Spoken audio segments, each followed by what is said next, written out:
Olá, meus amigos! Sejam todos muito bem-vindos a mais um vídeo no nosso canal da Física Completa. No vídeo de hoje nós iremos falar sobre resistência de um resistor, leis de Ohm. Mas antes de nós prosseguir, moçadinha, não esqueça aí de dar o seu like, de compartilhar e comentar sobre o nosso vídeo. O seu comentário é de suma importância para nós. Então, vamos lá! Bom, pessoal, então hoje nós iremos falar sobre resistores. Como nós já havíamos falado no circuito elétrico, em aulas anteriores, que um resistor é um dispositivo que transforma toda a energia elétrica consumida em calor. Então nós temos aí alguns exemplos, o que é o exemplo que nós estamos passando para vocês é um fogão elétrico, é um aquecedor, né? O ferro de passar roupa é um exemplo de resistor, a chapinha, nós temos os secadores de cabelo, ou seja, todos os aquecedores são um exemplo aí de resistor. Mas no circuito elétrico nós também temos esses resistores. A finalidade no circuito elétrico de um resistor é para diminuir a intensidade da corrente elétrica que atravessa aquele circuito, ou seja, em muito circuito elétrico, muitas das vezes eu não preciso daquela intensidade de corrente elétrica que está chegando. E aí é colocado o resistor. Como o próprio nome diz, né? Resistor, ele vai resistir à passagem da corrente elétrica. Então ele vai diminuir, entra de um lado um valor X e vai sair um outro valor menor do que entrou no resistor. Então, a utilização de um resistor aí no circuito elétrico é para isso, é para diminuir a intensidade da corrente elétrica que o atravessa. Então, nós vamos entender um pouco sobre ele. Vamos lá. Bom, pessoal, então vamos falar sobre a resistência de um resistor elétrico. Então, a resistência de um resistor elétrico é o quociente entre a DDP e a corrente elétrica que o atravessa. Então, nós temos aí o desenho esquemático de um resistor, ou seja, a forma gráfica de um resistor é representado desta maneira, como vocês observam aí no desenho. Então, o quociente entre DDP, diferença de potencial, e corrente elétrica, nós chamamos aí de resistência. E observe o seguinte, que a DDP é medida em volts, corrente elétrica é medida em amperes. Então, 1 volt por 1 ampere me dá uma unidade de medida que é chamado de ohm, que é representado pela letra ômega minúsculo, que nós vamos ver mais para frente como exemplo. Então, vamos lá. Bom, pessoal, então vamos apresentar para vocês a primeira lei de Ohm.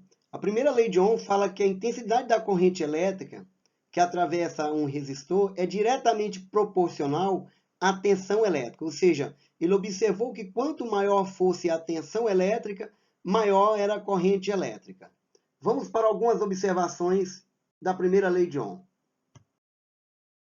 Bom, pessoal, então o Ohm, fazendo o seu experimento com resistores, observou o seguinte, que quando ele aumentava a corrente elétrica, a tensão elétrica também era aumentada. Ou quando ele aumentava a tensão elétrica, a corrente elétrica também era aumentada. Então ele observou o seguinte, que quanto maior fosse a corrente elétrica, maior era a tensão. Então observa aí no gráfico da tensão versus corrente elétrica, é uma reta. Então a tangente vai medir numericamente a resistência.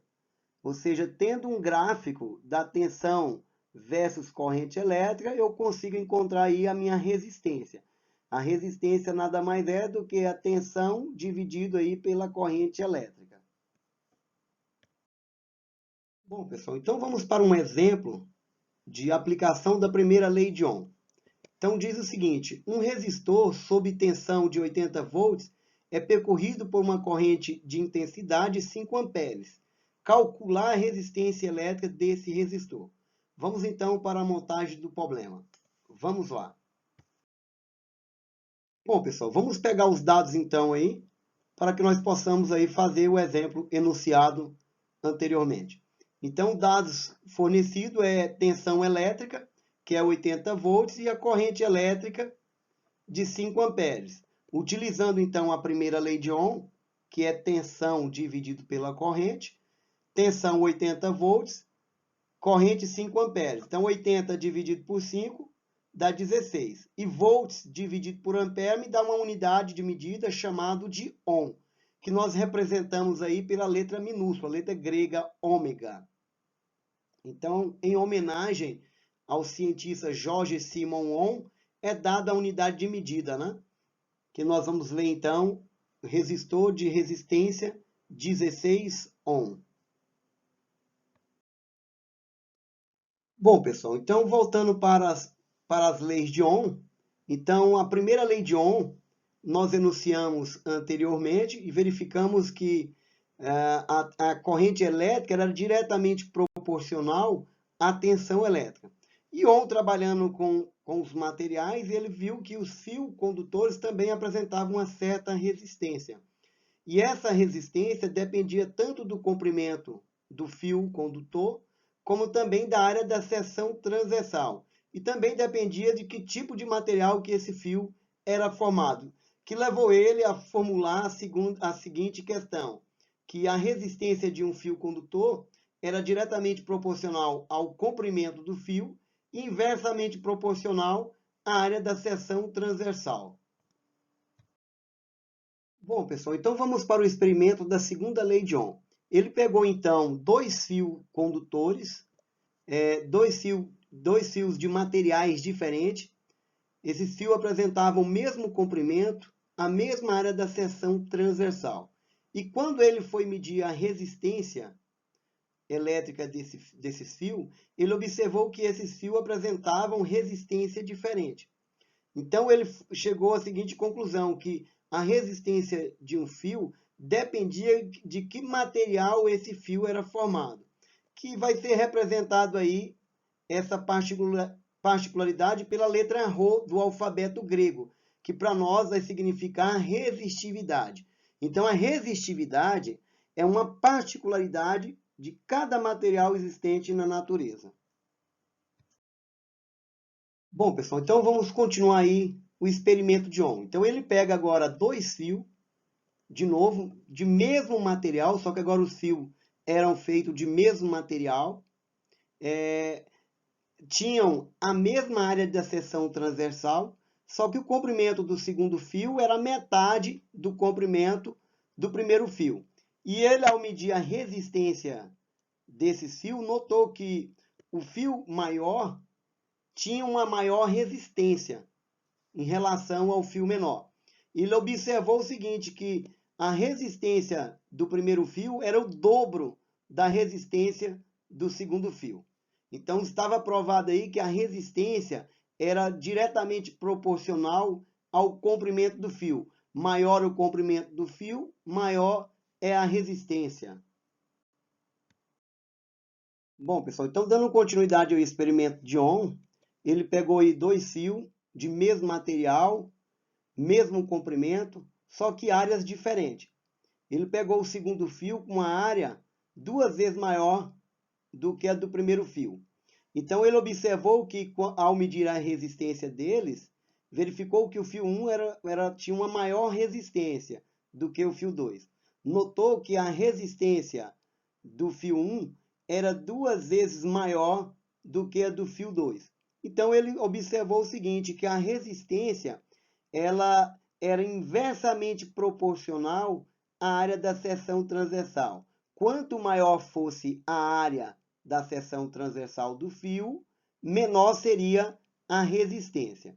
Ou seja, quanto mais grosso for o fio, menor é a resistência. Então, numa instalação elétrica, tudo que a gente menos quer que esse fio seja resistivo. Então, para você diminuir essa resistência, você tem que comprar um fio mais grosso. Quanto mais grosso, menor é a resistência por esse fio. E a fórmula matemática aí da segunda lei é essa que está sendo apresentada agora, que a resistência ela depende tanto do comprimento como da área. Ou seja, a resistência é diretamente proporcional ao comprimento do fio e inversamente proporcional à área da seção transversal do fio. E esse símbolo de proporcionalidade, que é representado pela letra Rho, que nós chamamos aí de resistividade. Vamos fazer então um exemplo aplicando aí a segunda lei de Ohm. Vamos lá. Bom, pessoal, então vamos para mais um exemplo. Só que desta vez é usando a segunda lei de Ohm. Então diz o seguinte: a resistividade do cobre é de 1,7 vezes 10 a menos 8 Ohm vezes metro. Ache a resistência de um fio de cobre de 4 metros de comprimento e 0,04 centímetros quadrados de área de seção transversal. Então vamos para a montagem aí do probleminha, pegando os dados e fazendo as contas. Vamos lá. Bom, pessoal, então vamos para a resolução aí do problema. Vamos pegar os dados. Resistividade 1,7 vezes 10 a menos 8, ohm vezes metro. Comprimento do fio 4 metros e área da seção transversal 0,04 centímetros quadrados. É só uma observação, pessoal, e de muita importância, porque as unidades têm que estar no sistema internacional de medida. Então veja que minha área foi dada em centímetros quadrados. Eu tenho que converter para metro. Então, convertendo essa área que está em centímetros quadrados para metro, nós encontramos 4 vezes 10 a menos 6 metros quadrados. Então, não esqueça desse detalhe. Então, fazendo isso, é só substituir agora na fórmula matemática, que diz o seguinte: a resistência ela é diretamente proporcional ao comprimento do fio, inversamente proporcional à área. Então, agora eu vou trocar as letras pelos números. Resistividade, 1,7 vezes 10 a menos 8. Comprimento do fio, 4. Área da seção transversal, 4 vezes 10 a menos 6. 4 dividido por 4, nós vamos cancelar. Logo, eu tenho uma divisão aí de potência de mesma base. Na divisão de potência de mesma base, conserva-se a base e subtrai os expoentes. Menos 8 menos 6, nós vamos encontrar menos 2. Logo, a resistência do fio é de 1,7 vezes 10 a menos 2 ohm. Então, espero aí ter alcançado os anseios de vocês, ter alcançado aí um marco do aprendizado. Não esqueça aí de compartilhar, de dar o seu like. Quando você compartilha, você está ajudando não só a mim, como estará ajudando mais pessoas que estejam interessadas no aprendizado da física. E outra, pessoal, nós fazemos aqui esse trabalho com muito carinho para vocês, para que vocês possam ir aprender. E dê o seu comentário, né? Somente com o seu comentário que nós vamos saber se nós estamos aí no rumo correto. Mas não vá embora que nós temos um recadinho para você. Vamos lá? Você só vai crescer quando você for além dos seus limites. Mentes de sucesso. E até o próximo vídeo no nosso canal da Física Completa. Até mais!